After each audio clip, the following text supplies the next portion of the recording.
بسم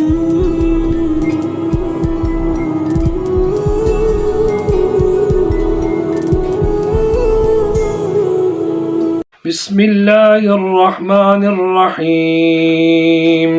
قال النبي صلى الله تعالى عليه وسلم في معنى الحديث: وهو شهر ترفع فيه الأعمال إلى رب العالمين، فأحب أن يرفع عملي وأنا صائم، او کما قال علیہ الصلوۃ والسلام۔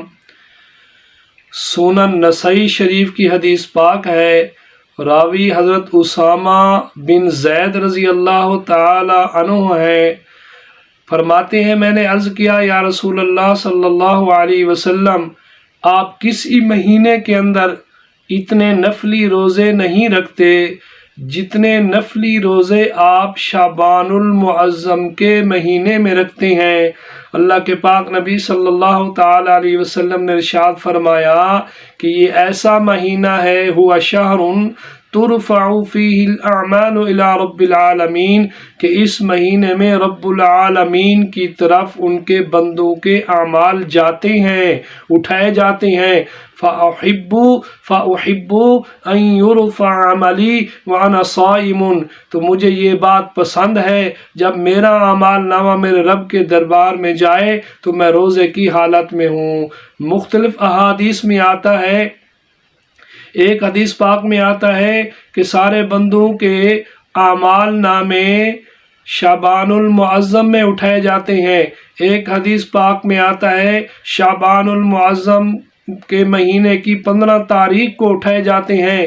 ایک حدیث پاک میں آتا ہے کہ روزانہ اعمال اٹھائے جاتے ہیں، دن کے اعمال رات ہونے سے پہلے اٹھائے جاتے ہیں اور رات کے اعمال دن کے آنے سے پہلے اٹھائے جاتے ہیں۔ ایک حدیث پاک میں آتا ہے تعرض الاعمال یوم الاثنین والخمیس، بندو ہر سوموار کو، ہر جمعرات کو تمہارے اعمال نامے اللہ کے دربار میں پیش کیے جاتے ہیں۔